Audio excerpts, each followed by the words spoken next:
Assalamualaikum warahmatullahi wabarakatuh. Sebelumnya perkenalkan Bang Mbak, nama saya Muhammad Rofib Takyudin Nabil dengan NIM 2309 116029. Jadi pada kesempatan kali ini saya akan membuat sebuah partisi khusus untuk menyimpan folder virtual mesin.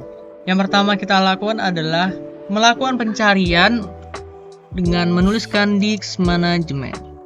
Jika sudah ada di bagian bertuliskan create and format hard disk partition, kita klik.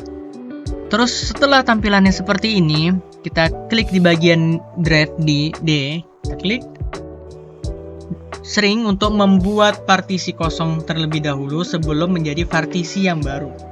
Klik sering volume. Tunggu dulu sebentar. Masukkan berapa MB atau GB untuk partisi kosongnya nanti. Misalnya kita masukkan 5000 MB atau setara dengan 5 GB. Klik enter atau sering, maka akan menjadi 4,88 GB unallocated atau partisi kosong. Untuk membuat partisi kosong ini menjadi partisi yang kita inginkan, kita klik bagian unallocatednya, neo simple volume, kita lanjut ke next. Baru tuh masukkan berapa MB yang mau kita jadikan partisinya, berapa MB. Kita masukkan di sini 5000 MB. Next. Kita beri nama label drive-nya. Misalnya V, terus next. Terus tuh kita beri nama partisi baru kita dengan nama virtual machine. Terus klik next. Klik finish. Maka akan menjadi partisi baru yang bernama virtual machine. Selanjutnya kita akan masuk di bagian CMD, di mana tugasnya CMD adalah membuat sebuah folder khusus untuk menyimpan virtual machine Windows dan membuat sebuah file dengan nama mini project Windows. Selanjutnya yang pertama kita lakukan adalah masuk ke menu pencarian lagi, terus kita cari yang namanya CMD atau command prompt. Terus misalnya tampilannya sudah seperti ini, kita sesuaikan dengan partisi yang kita buat tadi, yang dimana partisi itu berlabelkan V. Maka kita akan berubah yang awalnya dari drive C ini ke drive V dengan cara V.2. Setelah begini, kita akan mengecek dulu di dalam drive D ini, dir, dan masih kosong. Hal yang perlu kita lakukan atau langkah yang perlu kita lakukan adalah membuat filenya dulu, membuat direktori terlebih dahulu dengan menuliskan mkdir, nama filenya yang kita mau misalnya pm. Setelah berhasil membuat file lagi. Setelah membuat direktori yang bernamakan vm, selanjutnya kita akan masuk ke dalam direktori VM tersebut dengan menggunakan cd VM. Setelah masuk di dalam direktori VM, kita akan membuat file yang berisi name, nama, dan pesan tambahan.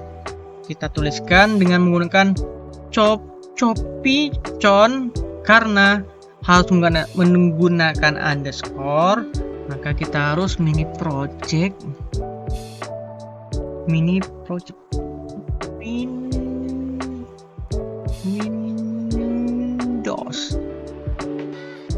Baru ekstensinya kita gunakan txt.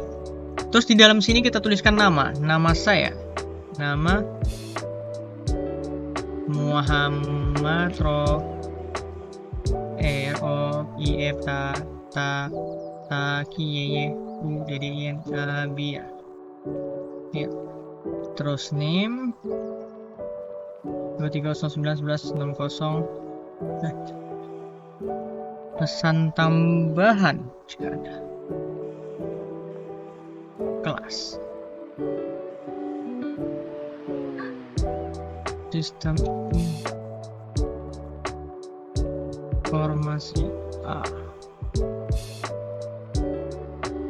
Terus kita klik Ctrl C, maka kita telah berhasil membuat file dengan nama mini project Windows TXT dengan isinya berupa nama NIM dan pesan tambahan yaitu kelas. Selanjutnya jika kita ingin ngecek isi dari file TXT yang kita buat tadi, kita bisa menggunakan yang namanya pas dulu kalau PO udah masuk, kita biar dulu menarik mini project itu, baru kita tuliskan type. Kita tidak perlu capek-capek menuliskan mini project yang sangat panjang.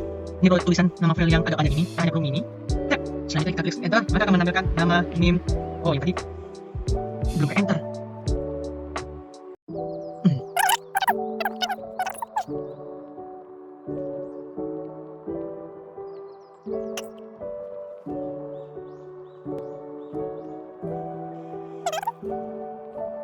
Selesai. Selanjutnya kita melakukan yang namanya instalisasi sistem operasi. Kita keluar dulu.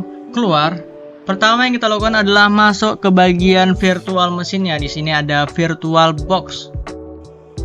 Kita masuk. Lagi kita pencet ini to new. Kita tuliskan namanya kita bisa tuliskan Windows. Banyak Windows. Terus tuh kita masukkan ini mau disimpan di direktori mana, kita masukkan di bagian folder D. Folder D kita tuliskan ini kan select folder, kita masukkan ISO-nya, kita cari dulu di mana. ISO-nya ada di ini sudah masuk di test profile. Windows open, terus kita klik, terus kita centang, terus klik next. Klik next. And overwrite machine interval. Next. Masukkan berapa MB-nya, kita sesuaikan udah pas. 50 GB, kita masukkan di sini 200 MB saja. 20 GB. Misalnya kita 20 GB. Next. Terus next. Kita masuk. Kita tunggu dulu. Klik.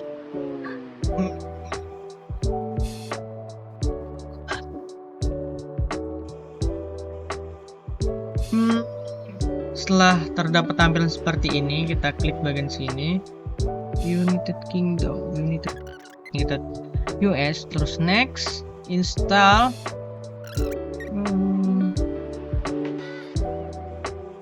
Kita klik di sini bagian I don't have a product. Tunggu, karena kita mau untuk penggunaan rumah, maka kita klik Windows 10 Home, terus kita klik next. Terus setelah ada tampilan seperti ini, kita accept next. Baru tuh pada di saat ada tulisan ini dituliskan install Windows atau drive unlocated yang kita siapkan tadi, yaitu 20 GB. Next. Kita tunggu penginstalannya.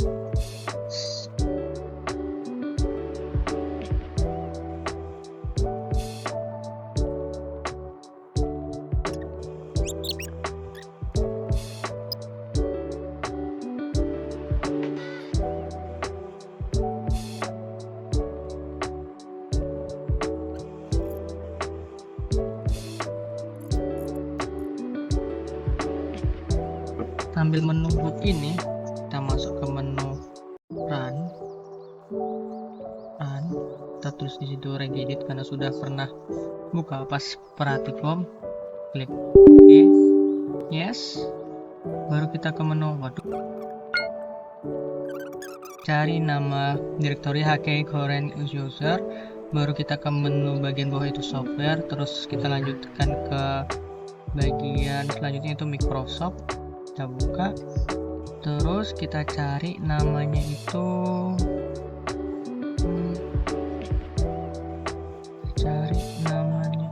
mana ya,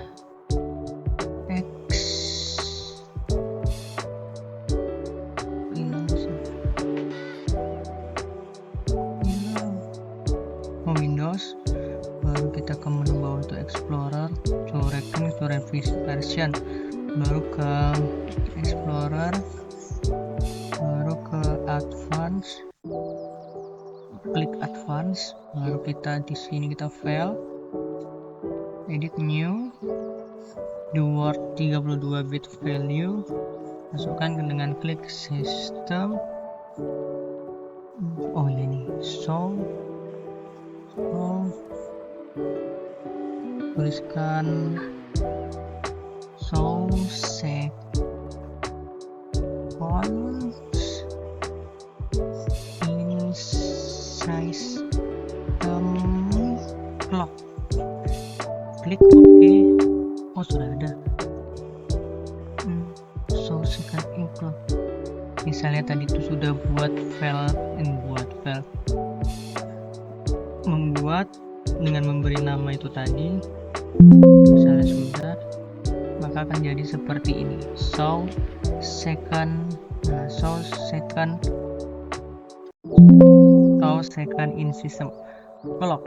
Yang pertama value datanya itu 0, kita ubah menjadi 1 untuk menampilkan jamnya ada detiknya heksadesimal. Oke. maka akan menampilkan detiknya di sini. Hi there. I'm Coach.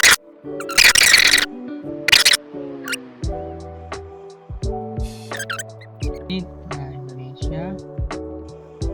Lalu kita yes. Yes. Internasional. Yes. Skip.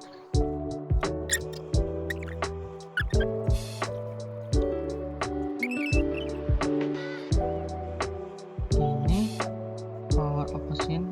Oke. Kita masuk ke bagian virtual for. Kita masuk ke lagi.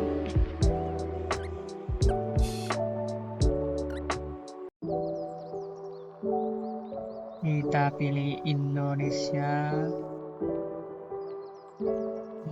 Yes.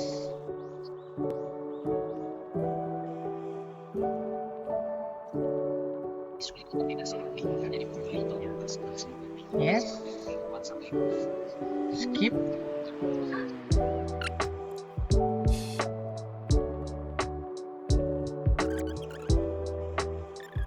Akan ini biar bisa simbol. 1 2 3 1 2 3 4 I 1 2 3 4 I oke. Cep.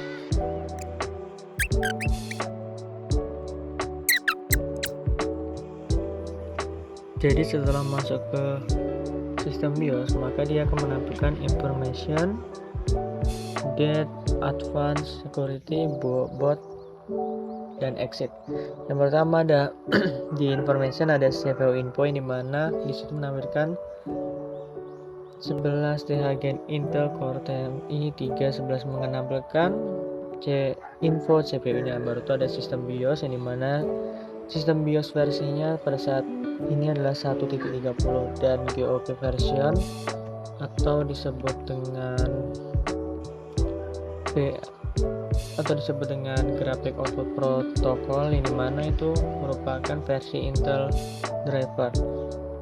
Ini dimana di situ tertuliskan Intel Airgap Driver 17.0.1064. Baru ada HDD0. HDD0 merupakan hard disk drive pertama pada sistem dan diteruskan sampai serial number, model name, serial number berikutnya.